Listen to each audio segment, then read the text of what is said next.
Welcome to the Unreligious podcast. I'm Chris, And I'm Drew. and we are glad you are here. Hey, do me a favor. Don't forget to like, subscribe, and share this video, this audio if you don't mind. It helps us out. It So really what's going on, does. man? And not a lot, man. Also, we got some good feedback on reminding people at the beginning, hey, if you have a question, email it to us, message it us to it, message it to us. Uh, Yeah, send us a and message. Yeah, dun dun dun dun dun. Leave a message. You remember that? Was that Happy Gilmore when Yeah. he's duh, duh. But yeah, email us a message at the unreligious podcast at gmail.com, or send us a message on Facebook, anything like that. Just find us on socials. I think I set up a TikTok too, if I'm not mistaken. But send us a message or comment on our posts if you have a question. We're actually going to answer a question tonight, or finish answering a question tonight at the end that we started on the last one. But yeah, no, man, I'm good. Busy as all get out. It's holiday season here in the States, so you know Mm, the Christmas shopping has slowly begun. Decorations are going up around all over the place, and gearing up for Thanksgiving. I think I'm gonna do pulled pork for Thanksgiving this mm. year. I think that's what's on the menu. But what about you? Well, we're same thing here. We're just gearing up. They don't do Thanksgiving here, of course. Christopher Columbus didn't land on the island here, so Hmm, we, we don't do Thanksgiving over here. But Christmas. just a bit outside. Yeah, yeah, he missed this one by a little bit, but yeah, Christmas is supposed to be a huge deal here on the island. Talking to the previous owner of our house, Luis, and he was telling me that downtown Ponta Delgada in the capital, like they decorate everything, and there's a massive, like, huge tree at the key to the city, and all kinds of stuff. Like they really do it up. So it's going to be interesting to see how Christmas is done in a foreign country. I've never done that before. It's going to be cool. Yeah, no kidding. I mean, I love hearing about other cultures and how they do things and whatever. Also, I can't help but notice you've started decorating again in your Well, podcast command center there.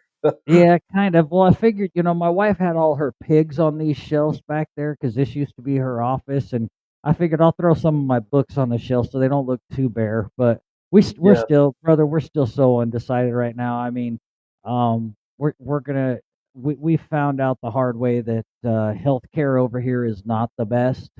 Um, Mm, and it's one of those things where like a minor surgery, like a gallbladder or something like that, it can take up to a year to get surgery. If yeah. it's a major surgery, you have to go over to the mainland to Lisbon, and it can take up to 2 years to get that surgery. So yeah, we're kind of trying to decide. I mean, I know my wife's a lot younger than me, but I'm getting old and decrepit. I kind of need that health care in my age. Yeah, I'm not old by any means, but I'm 34 and things are just starting to creak and crack a little bit, and I didn't know it was possible to sleep wrong, but apparently you just I would think I'd have, after 33 years, 34 years, I'd have sleeping figured out, but then I wake up and I'm like, ooh, that doesn't Dude, I'm feel 55 and I still don't have it. And right now, you're a lot younger than me, so you're like your check engine light is just kind of flashing. Dude, mine's in my face all day long. Yeah, I mean that's the thing, we I think we talked about that on the first podcast, but this body, this world is temporary, so Yeah. it's a wild ride though. But yeah, no, I can't wait though till I get because you start getting older and you're kind of like, where did I go with my life? Like, whatever, like, uh, things hurt, whatever. You go through this like sort of midlife thing. But then once you get on the other side, I can't wait to be just old and like crotchety and just say whatever I want all the time and get to go to the front of lines. But like, just be able to just say whatever. They're like, ah, he's old. whatever. Yeah, dude, you know you're getting to that point when you get your AARP card. Mm, yeah. Yeah, I was not excited to get that. It's one of those things, Drew, where you get to be my age, and most of my life I've been very reserved. I've never really spoke my mind to people, but now I'm like, there ain't a whole lot of time left. I'm just gonna say it how it is. Yeah, yeah. Well, yeah, and it's like obviously, I'm one of those people. I think you should read all of your Bible, but that last book there's a lot of you know signs and wonders, and it's one of those things. I just every day I wake up on this side of the dirt, or uh, have you ever thought though, like, you know, the whole rapture thing? It's like in my head, I'm like, is it like snap and then we're just there, or am I going like 8,000 miles in air, just like cheeks, like but Woody and Toy Story, just like Cheap like I've flapping thought in the about that wind. before, just but yeah, no, it's every day I wake up though, I'm excited or whatever, but I yeah, mean, if I wake up, I'm excited. If I can get vertical within 10 minutes, I'm ecstatic. I know I feel like a tennis player when I'm getting up now, just Uh, you yeah, know I mimic whenever. Rice Krispies, dude. Snap, crackle, and pop when I get up. Yeah, no kidding. Well, so if you're listening to this episode, this is part two of the church hurt episode. The first one, I guess I'll just run through just some catching up or whatever, just some note taking, business detail, whatever you want to call it, business meeting stuff. But last episode, we basically got into what is church hurt. We kind of explained the differences between biblical correction and unbiblical bias, because I mean, there is a lot of people that there's times they clearly step out of boundaries, and there's times where biblical correction is kind of needed. That doesn't necessarily mean that that you're hated or that the church is being mean or whatever, but there's times where, to be honest with you, we kind of need to be corrected and put back in the line on some stuff. So we kind of went over that, and we basically explained sort of what church hurt is, and then on tonight's episode, we're just going to run through some I guess scriptural conflict resolution slash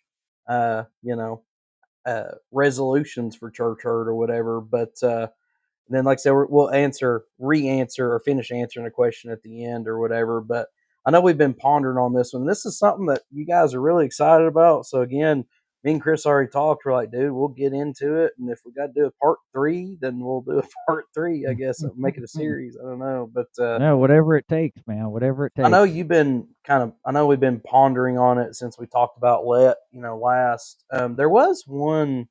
I guess I don't really know where to start, but I guess I'll one thing I had a meme that I was going to read last time, and for some reason we just didn't get to it or whatever. We were led elsewhere, but I guess we can start with that. But this meme popped up, and I just was really interested in it. And I know me and you talked about it, but I figured we can talk about it on the air. But I don't know if you remember this, but I'll just read it, and then we can kind of discuss. But it says, full offense, but you can't be a Christian and hate gay people. You can't be a Christian and hate people of a different skin color. You can't be a Christian and hate people for living differently than you. You can't be a Christian and hate people. That's not Christianity. And which obviously we both wholeheartedly agree with that statement. But the thing that I think was interesting, I guess going back to biblical correction, unbiblical bias, or whatever, it's like I see stuff like that, and I'm like, "What do you mean by that?" Like, so obviously we can't hate gay people, we can't hate people of different skin color. Like, I agree with the post, but it's like, but what do you mean by hate? Right. Like, for instance, when it says, you can't be a Christian and hate people for living differently than you. Well, hate is a strong word, but it's like, if someone is living a reckless and dangerous life, they're bad into drugs, bad in the alcohol, but they're like, hey, I'm a Christian, I'm a believer, I'm this, but their life is completely off the rails. If I say, hey, brother, like, listen, man, um, I'm praying for you. I think you got a lot going on. Your life is leading down a life of destruction. I really think you need to like get some things in order. That's not hate. That's actually love. So I think again, we were talking off camera about just political issues and stuff, but we live in a world that can't agree, or they can no longer agree to disagree. But then at the same time, it's like you know we have such a twisted view of love and hate, and again, there's certain times where you're completely out of line, and it's like, if I love you, I should correct you or try to speak life into you. That doesn't mean hate. Now, if I just say, "Hey, dude, you shouldn't wear, a t-shirt into church or something," then I'm completely out of line. But I figure we could kind of start there and then, move into whatever. But Yeah, I know man. you, I think that as Christians, that statement is true. As Christians, we are called to love everybody. I mean, it blew the disciples' minds when Jesus gave the Sermon on the Mount and he said, love your enemy. Who, what? Love my enemy? How am I supposed to love my enemy? They're out to hurt me. Well, you've got to love everybody. And I think that the problem comes in for me personally is when people start hating on me because I am a Christian, who are non-believers, and they start coming at me with hate and, oh, you Christians, all you do is persecute people and da, da, da. It's really hard at that point not to hate them back. You know what I mean? But yeah, you've got to draw that line in the sand, and you've got to be able to say, you know what, I don't care if you do hate me, I love you anyway, and I love you because you're a fellow human being, you're a creation of God, and I want you to know what I know. But I think that a lot of the problem is we get met with a lot of hate and a lot of animosity, especially Drew, when we are trying to call people out on, living a wrong way. It's not looked at as love. They look at it as, oh, right. we're discriminating against them. We hate them. We don't like them. And that's not what it is. Well, and like you said, it's literally just coming from the angle of like just recently getting my life right, and I talked about it in my testimony episode. I was simultaneously at one point in my life growing a deeper understanding for my faith and what I believed and why I believed it. But I was simultaneously splitting and walking away from it. But the funny thing is the 10 years that I was out of church, I had all these people saying, "Oh, you need to come back to church. You need to do this. You need to do that." And inviting me to church, and they meant well. But the interesting thing was like, I knew my Bible better than them in a lot of cases, and Mm. so, you know, I but at the root of it, I wanted to do what I wanted to do, and I didn't want to be told what to do because, you know, I hate to say like it's my body, my choice, but it's like it's my body, my choice. If I want to drink or I want to get drunk or I don't want to, it's just I just it. But it's literally just our natures to want to do what we want to do. By the way, you were talking about this. This is completely off the cuff, but you reminded me. I saved this meme today, and I feel like it's perfect. But talking about how the world views Christianity and stuff, and it's a combination between secular person and Christian. But it says, secular person, I want to do blank, whatever it is. I want to do blank. Christian, you're free to do it. Secular person, but you think blank is wrong. Christian, yes. Secular person, because you want to control me. Christian, no, you're free to do whatever you wish. Secular person, but you think blank is wrong. Christian, yes, but only because I want what's best for you. Secular person, but I want to do blank. Christian person says, you're free to do it. Secular person says, but I want you to say that blank is good. Christian says, well, I can't say that. And then the secular person says, why are you such a hateful, intolerant bigot? It's Yeah, like that's what I'm talking about. I feel like that perfectly sums it up, man. And it's like literally like, I just want what is, best is kind of can be a controversial term, but it's like I really feel like even whether you believe in God, Jesus, or whatever, that if you just apply the principles, love your neighbors yourself, do good to others, stay humble. Like, even if you just apply the principles, I feel like you're going to have a more fulfilling life. Being monogamous and you know committed to one part, like all of these things. And so when we talk about church hurt, I guess to tie it back in, when we talk about church hurt, it's like I feel like it's important to know the difference between,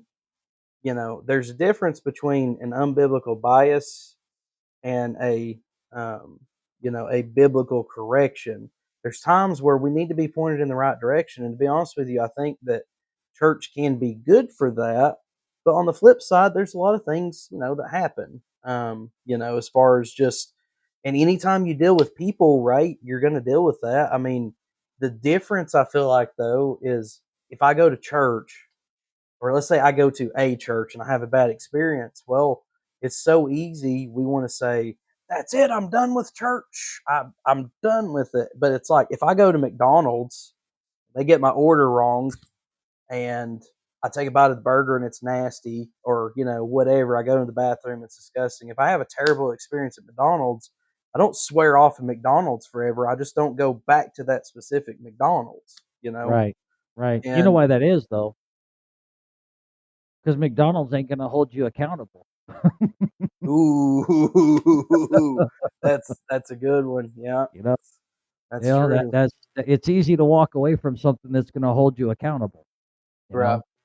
So that I think that's the difference there. I think there's Drew, I think there's so many different levels of church hurt. It's hard to cover them all. I mean, like you and I were talking, a couple days ago, and I was telling you, I have been twice in my life, uh, attending churches where a pastor or associate pastor was having an affair with, one of the congregation. And I think that's a whole nother level of church hurt, because that's church hurt for people who are already invested in church. You know what I mean? Yeah. And when you get, you confide in this person, you trust these people, you think that, for some reason we think pastors just don't sin, and it's Yeah. not true, and so I think that when something like that hits you, um, I think that the best way you can look at that kind of church hurt is how does the church body handle that situation? You know what I Right. mean? That you Yeah. have to look at, if I want to still attend this church, even though this happened and my trust in that person is broken, I have to look at how is the church body going to handle that situation. I, Yeah. Because like we are supposed to forgive. We are supposed to love each other. We are supposed to um, be understanding, and we're supposed to lift each other up. I think Galatians 6:2, 6:1. I think I might have read a verse on that last week, but it talks about lifting each other up and being a crutch for people and stuff. But there is also parameters to that. Two examples, I guess, that I would use. I don't even know if me and you've really talked about this, but one example, a guy that I know, I went to high school with. Not going to say his name, but he was always very musically gifted. Well, he ended up leading worship at like a big church out in Nashville, and him and his like lady friend, well, they were doing the premaritals, um, and he was up leading worship every Sunday, which um, I we're all called to be above reproach, but I think, and the Bible talks about it, but like if you're in a spiritual leadership role, you're sort of expected to be even more above reproach. And I think that that extends to whether you're teaching Sunday school, leading worship, a musician in the choir, singing in the choir, preaching. To me, if you're going to be in a leadership role, I think you should kind of be even more above reproach. But him and his lady friend were, they were doing things that they shouldn't. Well, she ended up getting pregnant, Mm, and so they come out and basically said, we messed up, we're sorry, we're praying, we're doing, like basically we're repenting and seeking God's guidance and all this stuff. That's all fine, that's what we should do. But literally He was leading worship. She got pregnant. They said, "We're sorry. We're praying." Da da da da da. Whatever. Never stopped leading worship. Just Oh, con- continued on, and we should be forgiving. I think if you're a part of a church body or a group, small group, whatever, you shouldn't just kick people out when they make mistakes, because you're going to have a rotating roster. But at the same time, there should be, whether that person steps down for an extended amount of time, whatever, goes through counseling, you know, it shouldn't just be like, "Oh, sorry," like there's certain things. Now, all sin, but another one is, on the flip side of that, and this is it's a local church, um, but basically the worship leader, again, I don't know what's up with these music people. No, I'm just kidding. Joke, lightning the tension, but he basically he got caught. You know what catfishing is on the internet? oh yeah. Um, he was basically sending pictures back and forth between a girl that was not his wife. He sent some explicit pictures, and then come to find out, it was a dude on the other side, and basically said, "You're going to pay me money, or I'm going to release all this stuff that I have." And then he Oh, didn't have the yep. money, so he just fessed up, and um, Extortion. yeah, but the church asked him to step down and basically sort of like, I don't know the exact terminology, but repent, and basically like, "Hey, we're not going to kick him out. We're going to pray for him." And they wanted him to kind of go through some, like, not training, but like some re-evaluating slash whatever. And they didn't kick him out. I think he ended up leaving, but I don't know if he's leading worship somewhere else or what, but he did Well, end up leaving. But it's like, and the church tried to do the right thing and say, "Well, we're going to pray over him, work with him, counseling, whatever." But it's like, there's time. I mean, we people are people. We're going to make mistakes, but you're 1,000% correct. How the church handles these things tells you a lot on, and I think that we need to remember, like, how would Jesus handle that, but how the church handles it is so telling. yeah, I like the 2 examples I have that I was actually one was when I was a kid, and, the church tried to hide it. They tried to cover it up. And it eventually came out, and dude, I'm telling you, like, half the congregation left that church. You know what I mean? Because it was found out through the grapevine. You know what I mean? Yeah, It wasn't brought to attention. The one that happened in my adult life, as soon as the lead pastor found out about it, he came forward on Sunday morning, stood up there at the podium and said, "All right, church, this is going to be really hard for all of us, but this is what's happening." And what they did was they were very upfront about it. They told the congregation in all 3 services, this is what happened.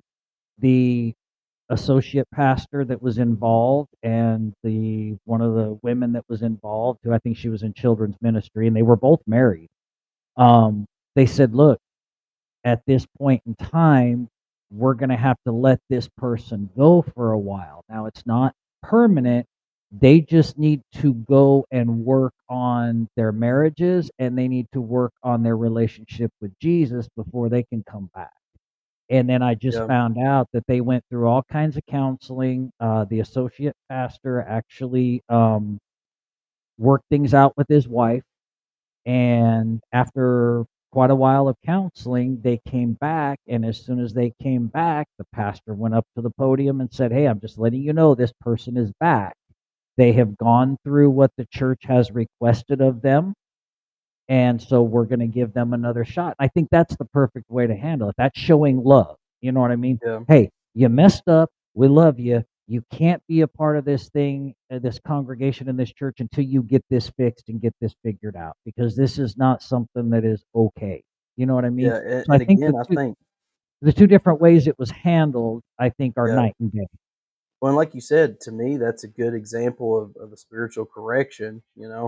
And we talked about on the last episode, I think, about the church where the homeless guy was like yelling f bombs in the middle of service, and the pastor was like, "Whoa, hey, yo, listen, like, you, buddy, you cannot use that kind of language in here. I'm glad you're here, whatever." And ended up, it was like you said, young kid in the congregation just was driving to church that morning, seen the guy, bought him some McDonald's and invited him to church. And that dude, again, straight off the street, there was no biblical or unbiblical bias. He was invited in, everything was good, but like, man, there's women and kids around. Like, you can't just be dropping F bombs in the middle of church. And the pastor said, "Look, man, if we were in my private office and whatever, totally different. But like, but you can't be doing that in the middle of church like that, because we got women and kids and stuff." And I thought that was another example of a good correction. Yeah, so um so church hurt is a broad spectrum, man. It can be for new believers, it can be for people who are just seeking knowledge, people who are interested. It could be for people who are very involved in the church. You know what I mean? Church hurt comes in such a wide spectrum, and I think it's depends on what was involved in the hurt, how it was handled. You know what I mean? Is there remorse there, or is it just like, oh well, we did this tough? You know what I mean? Like I know that, and I'm not gonna go too much into it, but not too long ago, me personally, I had some church hurt going, and I haven't shared this with you. Um, I was trying to get involved with this church, because we had not found a church home, and I was getting excited. Audrey and I were going to church every Sunday. Great church, man, awesome. And I really wanted to get connected with the men's ministry, you know? And so I went to this men's summit thing, and I went by myself because I didn't know anybody. And there was literally like 250 men at this summit, and I've never felt so alone.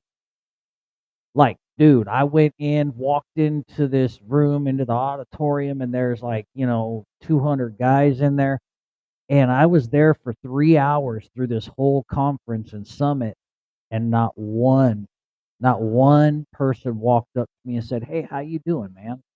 And I walked out of there feeling more alone than when I had walked in, and for me, I was like, that was just not good. That was, and I even I went home and I told my wife, "Hey, that was kind of disappointing." And she's like, "Well, did you try to engage?" And I'm like, "Well, yeah, I didn't just sit there and go, somebody come talk to me." And even the guys I tried to engage with, they just didn't seem interested in me. And I felt it was very clicky. Does that make sense? yeah, no, Like, I most of the guys that were there were, like, regular attendees, they all knew each other, you know what I mean? And I can tell you there was probably 2 or 3 other guys in there that I noticed that were also by themselves, that just kind nobody. of like, Yeah, just kinda like, "What do I do so this now?" is And no. like a regular, so is this a once off conference, or you said it's like a regular thing that they No, do, or? it was a once-off conference, yeah, it wasn't something they do all the time, it was just something they had put together and had some guest speakers come, you know what I mean, and give some lessons. But it was real. I mean, I dove in, I got what I needed out of it, I got a lot of good knowledge out of it, but the whole time I sat by myself. They served, a dinner, I sat by myself and ate dinner, you know? And that's what I'm saying, there's such a broad spectrum of church hurt, and I thought about taking it to the pastor, and saying, "Hey, man, that was pretty bad," but I just never got the time. But yeah, I mean, I definitely think, I guess if it was me now, like you said, I would have probably maybe said something to somebody like you said. Of course, I'm a real big fan of taking it to, and I know you said you didn't have time, but I guess that's what I would have maybe tried to done, is relayed. And honestly, like, our men's nights, we do like on Sunday nights, we basically do like round tables and stuff. Um, but I think, like you said, it it's a it's a reflection on leaders too. I think, like, if the church flows with love down, then, and in my head I'm like, I'm picturing like how my church would be, and I'm like, I don't think that would have happened. But you know, but like you said, I think it's a reflection of the leadership, the church, the organization. I know like when we do our men's nights, um, ours are set up into like, and it's not a conference, but well, actually, even when we did our conference, it was set up like this. But we had round tables, so Mm. like it's not like seats. Every there was it was round tables, so you come in like when we did our conference, So you're forced you to look at each other. yeah, kinda. So you come in and you had like your little booklet there, and they had like some candy, some waters. There's like all these coolers with like drinks and stuff, and whatever. But you're sitting at a round table, so you sort of kind of have to engage. Um, and that's how our Sunday nights are. And so I'm a table leader, but the one night I had there was two newer guys that were kind of to my left, and normally they do like a lesson, and then the group breaks it down like, and there's three questions, and we kind of talk about it or whatever, and then at the end they come back around, and we kind of listen to what the other tables took away. But there was these two guys that they were there, and they wasn't really saying anything. I think we were like two questions in, and I just looked at him and was like, so what do you guys think, man? What'd you guys take away? Because you know, I I'm like, if they didn't want to talk, that's fine. But like, and the one guy was kind of like, oh well, it was like he wasn't expecting me to ask him, I guess, and he kind of just spit something out and then stayed quiet the rest of the time. But then the other guy opened up, had a lot of good insights, and then once he opened up, then he got like really engaged, and so I don't know if he just and everybody at the table, the other ones I had seen, but they just hadn't sat at my table. I had seen them around before. The other two were like new, and so I don't know if they just thought, "Oh, well, we're the new guys at the table. We don't want to speak up or whatever." But just that one engagement though made all the difference. And so, Yeah, that's what you I'm know, saying, Drew. Like if one person would have walked up to me and said, "Hey, man, what's your name? You been here before? Have you come to, are you a regular attendee? I haven't seen you, whatever, yeah, anything." But to have that many guys in one spot and not one engage with you, I mean, it was mind blowing.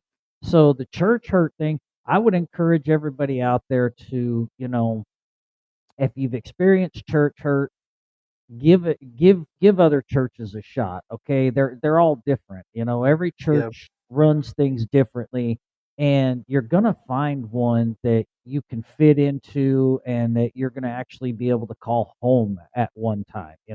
yeah, You can't just give up because you've been hurt once or twice. You know what I mean? It's yeah. gonna happen. We're all human.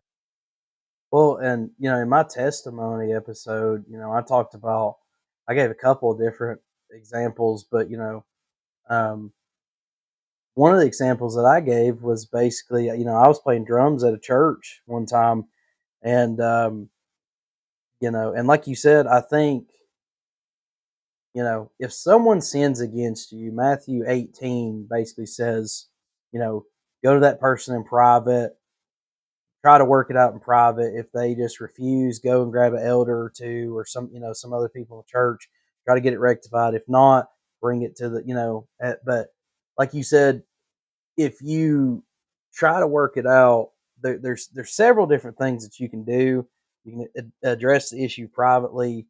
Again, you can involve others. You want to pursue peace, but you can choose to just forgive them and move on. You can basically do what I try to do, which is just focus on Jesus and just say, "Look, man, I'm just gonna focus on you. I'm not gonna worry about your followers, whatever." But one of those is like you may have to kind of consider a new church. If you just feel like you've tried different small groups, it might be as simple as finding a new Sunday school group or whatever. But like if you've kind of searched to find um, different groups, places to land, whatever, if you feel like you've kind of exhausted all options, like you said, I wouldn't say just give up on church because there's so many different vibes and stuff out there, and maybe a change of scenery is good. But I was talking about in my testimony episode. I went to a church for, I don't know, maybe like 6, 7, 8-ish years on and off. and then kind of regularly towards the end. But I was playing drums for the choir, and I'd been there for a while. Well, I went to like college orientation, and I'm not shy at all, you know. And I remember I bumped into like these other like music guys because I was there for music, um, and bumped into him, got to know him a little bit, whatever. Well, some one way or another, it was like, let's get mohawks. I don't know why. So I was like, okay. So we're like in the middle of the lawn, and the dude had like just some like basically a beard trimmer and was like trimming mohawks. Like, yeah, dude, whatever. So I came back with a mohawk, and I just thought it was just funny, whatever. I'm all about a good laugh or a conversation starter, whatever. But like, so I remember, it was summertime, school hadn't started yet. Well, we had a youth night and or youth Sunday where we were going to take over the whatever. And I came back and I had this mohawk. Well, I did the Liberty spikes, which you know what that is. Mhm. The well, so I had like 4 or 5 spikes in my hair, and I just thought it was kind of silly and funny, whatever. Didn't think anything of it, and they pulled me to the side and was like, "You're gonna have to like go wash your hair out." And I was like, "Wash my hair out? What do you mean? Like it's my hair's clean? Like what? I don't understand." Like thought maybe they thought I had lice or something, and they're like, "No, like you need to go wash your hair out. Like you can't play drums with that, with your hair like that." And What? I was like, "What? What? Like I don't."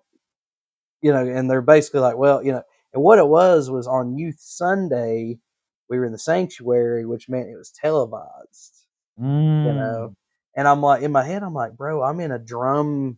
We had the glass around the Yeah. drum kit, and you know, I'm like, I'm like in the back, like nobody, really gonna. And so I ended up going and washing it out, and I think I slicked it back that way it wasn't as noticeable or whatever. But in my mind, I'm like I don't think Jesus would care that my hair was in Liberty spiked mohawk. If anything, I think not like he didn't already know I was there, but let's say Jesus was sitting in the front row and I come walking out and sitting at the drum set. I think Jesus would crack up, bro, and He'd be like, probably dude, laugh at you. He'd he probably would be like, laugh and "That's be like, cool." he'd probably laugh and be like, "Dude, that is so Drew, man. Yeah. Gosh, I Yeah. was in a, you know, like God would be like, man, I was in a mood when I made you that day. Like I feel like he would laugh and be like as if it was my dad or it's just like when my daughter does something crazy or whatever. I laugh because I'm like, like I just feel like, yeah, that's. I feel like he would have been like, yeah, that's my Drew. And what's funny is like it was a Baptist church, but they were Southern Baptist. well, no, this was Baptist, but like the choir, it was almost like a. I'm trying to think of reformed's probably not the right word, but it was just like they were kind of like your more uptight Baptist, but like the choir actually wore the robes with the sachets Oh, or yeah. whatever, which is not normal like for a typical Baptist, but they wore the robes and whatever, and they were just super like like robotic. And what's funny is they're really really really contemporary now, and I'm like, I'd like to be like I started that, but My I didn't. mohawk But coulda kicked that off. yeah, I'm like literally, I was just a trailblazer, but but like I just and in that moment I was like I don't think this is the church for me. And that was strike one. Well, strike two was, you know, before I went off to college full time, um, I told the choir director, hey, man, I'm going to be going to college. I'm living on campus. I'm going to be like an hour and a half away. I'm not going to be able to be here Wednesday nights to practice, so you probably want to find another drummer because I'm not going to be here consistently, And, he's like, "Okay, that's cool, man. I appreciate it. Whatever. Like, can you still?" I was like, "Yeah. I mean, I'll still be here. I'll be back Sundays. Like, if you need an emergency drummer or whatever, that's fine. But like, I just don't want don't count on me because I may not be here. But if I'm here and you catch me, like, yeah, I can jump up and wing it and whatever. I'll fly away, whatever. I got you. And so I went off to college, and I told him, hey, for like the first month, like I may not be around. Well, one way or another, caught word that, the congregation was like basically spreading rumors saying that I got mad and left because of the Mohawk thing. And I'm like, no, like I went to college, like I still go to church here. I've got other stuff going on and whatever. And I just remember thinking, like, dude, if that's your people, man, like I just don't know. And I tried a few other churches before I quit, but I'm like, but the point I was gonna make is throughout this I figured out very quickly, I'm like, you know what, man, I don't think this is the church for me. And I went there for a while, but it was just because you go somewhere a long time doesn't mean you're like anchored down. I think sometimes God moves your spirit elsewhere, but like I just remember thinking, dude, this may not be the church for me. But a lot of people want to just cause strife within a congregation. And like, man, I think that there are times again where we could, if something's flat out unbiblical, then yes, you should stand up and say something, or you should point it out to somebody. But if it's like you don't like the music they're doing or whatever, then I'm like, man, like sometimes it's better to just say, you know what, man, I don't think this is the right vibe for me. Let me try to bounce elsewhere. 100%, Um, dude, 100%. And you know, like I said, Audrey and I, we were in Tennessee for 12 years. We moved from Wisconsin to Tennessee. We were in Tennessee for 12 years. And to be honest with you, man, we never really found a church home. We found one. It was a Methodist church. And, we've talked about denomination. That's why we did the Unreligious. So I don't pay attention to denomination. I pay yeah, attention to how they are as a church. What do they right. teach out of the Bible? How do they teach it? And this pastor, I mean, I got to tell you, dude, he cracked me up. Our first Sunday in church, it was playoff season for football, NFL. And this dude comes up there in a Green Bay Packer jersey, you know what I mean? And he's got the cheese head on. And I'm like, "All right." So this You guy's lived pretty in Wisconsin, so yeah, yeah, so this guy's pretty down to earth, but with the Methodist church, I guess they can move pastors around wherever they want, you know what I mean, whenever they need to. And this pastor, man, I vibed with him. Like we went and had breakfast probably once or twice a month together, just me and the pastor to sit down and just talk. Well, out of nowhere, he just wasn't there anymore. right. And I'm like, where did this pastor go? And I would name names, but I'm not going to. He was great. And they brought this new pastor in, and dude, immediately I was like, oh boy, here we go. A very monotone, very, wearing the suit and tie, and very, and it just wasn't my vibe. And I told Audrey, I said, I just can't stay at this church because I'm not getting anything out of the message. I'm not getting it. And Yeah, we tried for 12 years, Drew, to find a church home, and we never did, man. We never did in Tennessee. We tried a church that one of the instructors from the school invited me to. And we mm, checked, and it just wasn't our, and dude, it was so hard. And it's really hard, people. Let me tell you, when you don't have a church home. by the way, I'm still here. I'm gonna turn my fan on real quick. Sorry, Yeah, go ahead. I didn't want you to think I was abandoning you. No, but when you don't have a church home, that presents so many challenges by itself. You know what I mean? Yeah, Because you need you need church, like we are the church, right? right. Each individual is the church, but and we could go through life without ever stepping foot in a church and just, read the word of God and do our own studies and everything else. But you need that camaraderie. You need that brotherhood. You need that Support sisterhood. system. And it is a support system, like over here on the island. We have a group called Followers of Jesus that we connected with before we even moved over here. And these people have come to our aid so many times that I don't know what we would have done without them at certain points. You Yeah, know what I mean? So that's the importance of having a church home. It's not because you need to go to church every Sunday or whatever. It's because you need that fellowship with people, and you need that support system, and you need that when you're really down and out. You need that prayer group. You know what I mean? yeah, Praying for you, and get those prayers working. And that's why you need it. So if you've experienced church hurt, whether you're new, whether you've been in the church for a long time, don't let that discourage you from finding a new church home. don't let that discourage you from exploring other churches and seeing where you might find a church home and fit in. And actually, there's nothing like that feeling of welcome when you walk into your church home and everybody there is like, "Oh, Drew, man, I'm so glad you're here today. Hey, what'd you do this week? Hey, we need to get together next week." You know what I mean? That Yeah. support system is important. So don't let church hurt discourage you from finding a church home is what I would say. When I think too, you know, like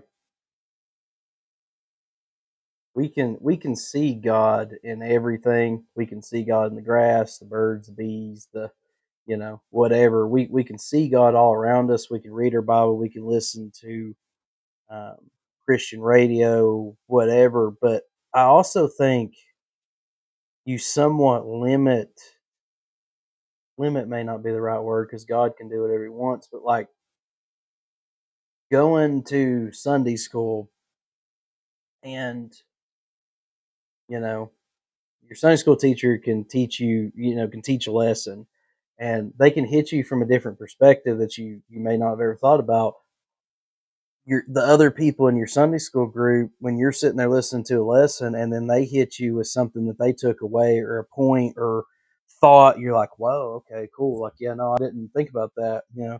The songs in the choir, the preacher, like you're exposing yourself to eat, like you're giving God even more tools to work into your life besides just I'm praying, I'm listening to my Christian music, whatever. Like you're giving, but then also like you never know, dude. You may be the one that needs to speak life into someone else. So Mhm, like my pastor's even talked about.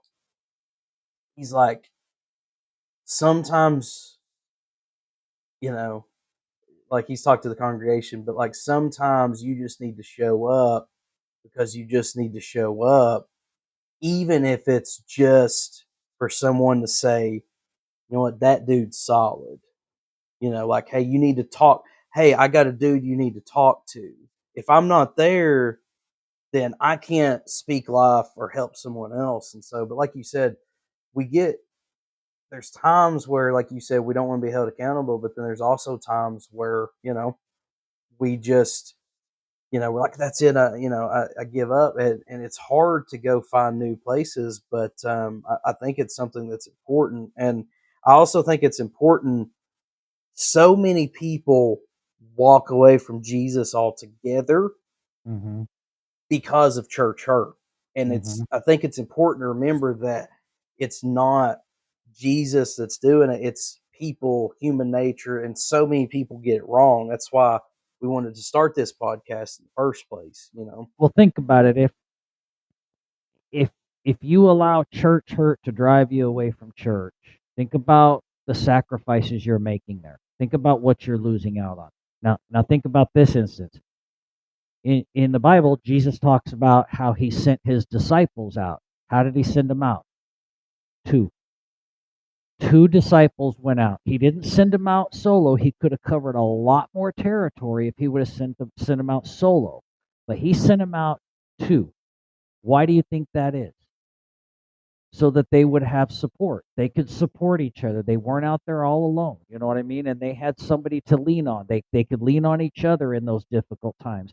They could lean on each other when they were rejected in these cities. You know what I mean? And I think that's part of not allowing church hurt to drive you away from church, because Jesus intended us to fellowship together. Well, You know? even Jesus rolled 12 deep. Like, I mean, Yeah. if you're like, I'm going to go out and evangelize, I'm going to do it all by myself or whatever, like, dude, like, Jesus had 12, you know, homies with him at all times, 11 Right. at the end, I guess. But even that one got replaced technically. So, Matthias or whatever. But like to just say, well, I'm just going to go out and do it. And the thing is like, man, when you don't have that accountability, it's not like I'm better than you. Well, why didn't you go to church this week? Whatever. But it's just, you know, it's not that, but just having people in your life that's like, hey, man, I missed you, bro. Like, where you been at? Like not having that accountability when you run, and I did it, like, I thought, "Oh, I'm smart, I know my Bible, I'm this, that, I'm such a good Christian," whatever. I tried to run solo for a while, and after a while, you're just running through the woods, and then before you know it, you went from north to northwest to now you're heading west to you just go so far off the path that you're not even heading in the same direction, and before you know it, you look up and you're like, "Where am I at?" Like, I'm so lost, I don't even know where I'm going, which direction I came from. I'm just looking around like I don't even know why I'm here. And you know, like I was saying in the my testimony episode, like you ever notice how there's always an empty in everything besides Jesus? Like if you're if it's alcohol, there you always hit the bottom of the bottle. Now I got to go get another one. If it's, Mhm. you know, if you're sleeping around, once that person leaves, the bed's empty. It doesn't matter if Mhm. it's pills, doesn't matter if it's gambling, whatever. It is always empty. The only thing that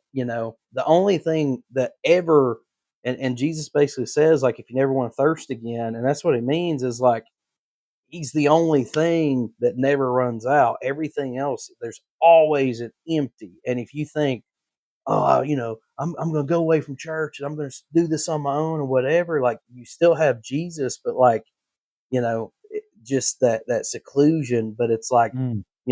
just trust in him, stay in him. But like being surrounded by people, the key is, and if a church ever advertises themselves as otherwise, they're liars. But you know, my church is perfect because it's filled with imperfect people that Mhm.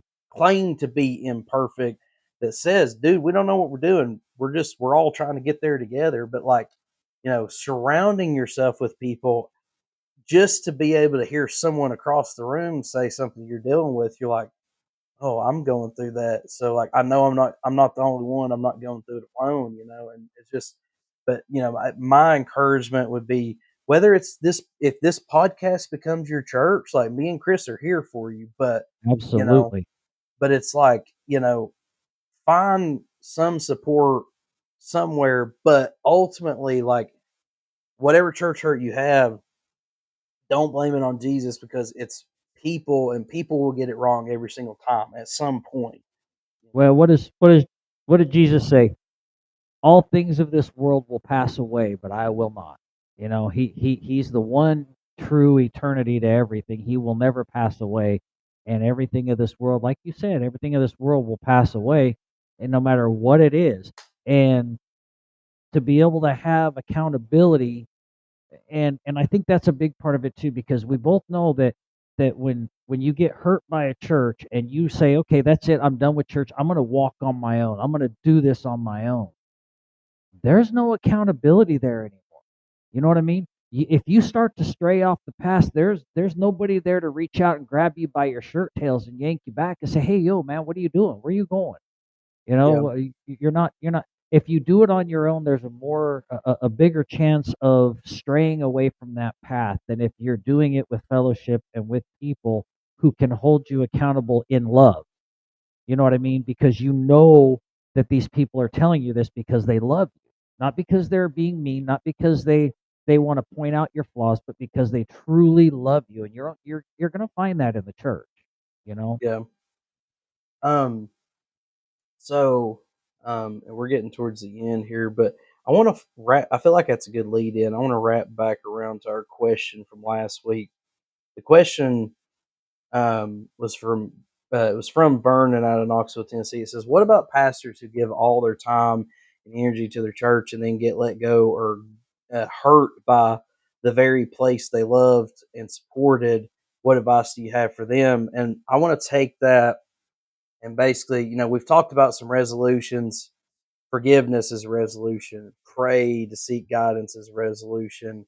Um, Conflict resolution, whether it's you go to the person direct, in private, you grab a couple elders, you take it before the church, maybe you leave a church. There's a lot of different resolutions, but one thing that I guess I want to include, not just for pastors, church workers, whatever, I think and you had a good point last week. But I think one thing I would add too is like if if you have a purpose and you feel like you know that purpose and God called you for that purpose, don't abandon it. Like if you were called to Mm. preach, if you were called to be an evangelist, a musician, a if you're called to do art, whatever it is, don't abandon that because of people. Um, it doesn't matter. I mean, dude, you started a business. My dad owns a business. I do business on a daily basis. And you have, even if you have customers, no customer is ever going to be, they always say the customer's always right. Listen, customers are wrong a lot of Mhm. times. But Mhm. like, you're not going to be able to make every single person happy if you're not in the right environment. If you're not being loved, appreciated, respected, your talents are not being utilized. Me and you, we worked at the same place. Our talents were not utilized or respected or acknowledged the way that they should have been. And if you're Respected is the best word there.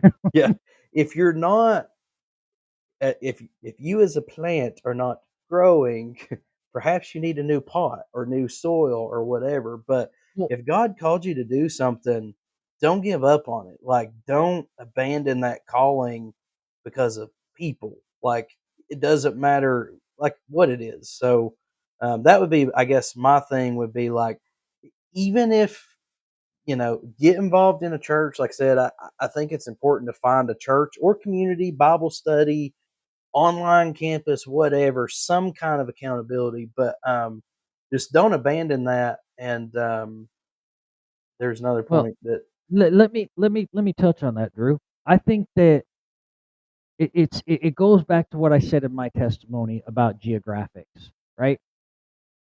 Geographically, God doesn't, I don't think, really care where you're at geographically or even church wise. If you're called to be a pastor, and you've been hurt by this church, and this church has just thrown you out the door or whatever. Like I said when we talked about this last week, if you're called to be a pastor, you're called to minister to people. Don't let that discourage you. Go to another church or even start your own church. You know what I start mean? a podcast, Or Bible start a study. podcast, but it doesn't matter where you go. And like I said last week on that note, you need to look at it from a positive standpoint, not a negative standpoint. If this church has booted you out after you've given everything you can to them, take it as a lesson. Take everything you learned at that church and carry it to the next one. You know what I mean? And do your best at the next one, but don't give up because of church hurt. Keep Well, going. If you know your said, calling, go. I think you even said last time, like maybe God's closing that door for a reason or something, right? I Yeah. forgot the point that you made. I don't remember the exact, but I think that's what you basically said. It was like, dude, maybe God's removing you on purpose because He's got something better for you. Yeah. Or Everything happens for a reason. sometimes there's just not the chemistry there, man. Like sometimes you're better suited somewhere else, and someone else is better suited where you're at. Right. Real quick story, and I'll keep it real quick. But our current worship pastor, he had moved to Tuscaloosa and was leading worship there. Wanted to come back to Knoxville. Opportunity didn't present itself, but it finally presented itself in the form of my church's position opening up. So he went ahead and took the position. Couldn't sell his home, and he's like, dude, his home. There wasn't really anything wrong with it. He couldn't figure it out. He's like, man, I don't understand why this ain't selling. And it's sitting on the market, sitting on the market, sitting on the market. And he's like, dude, he started to freak out because they done moved to Knoxville, which is a good chunk away. His house isn't selling, and he's like, bro, I just don't understand why this house isn't selling. And he's just like so confused and upset. And he's like, God, like I leave it in your hands, whatever, something's gonna give. I put it in your hands. Well, the guy, there's a guy that contacts him and says, is the house still for sale? He's like, yeah, absolutely. And the guy says, I'm so glad I grew up in that house when I was Mm. younger.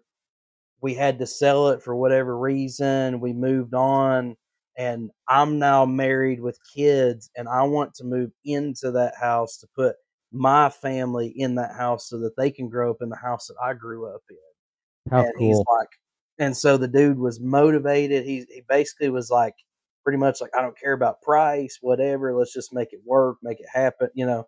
And so he's sitting there like, dude, why is this not? This is putting a strain on me, dude. This is, I'm having, like just getting upset. Like, I don't understand why it's not selling. Meanwhile, somebody else is praying, like, please God, send me a house, send me the right house, send me, it just so happens to be a house he grew up in. And, I thought that was an incredible story. But, Yeah, man, that's that it's stuff like that that makes you scratch your head and go, "Yeah, there's something bigger at work here." You know what I sometimes mean? God just shows off, man. Yeah, yeah. But, we have hit the hour mark, so, is there anything else you wanna add? Do you feel like we buttoned it up? Do we need to do another episode? I mean, I feel pretty good about it. If you guys have any questions, obviously, you can send them in, but, I mean, anything else that Yeah, do me a favor, y'all. If you're listening to this, if you don't mind, like I said, like, subscribe, share, and leave us some comments, whether they're questions or, hey guys, you're doing a good job, or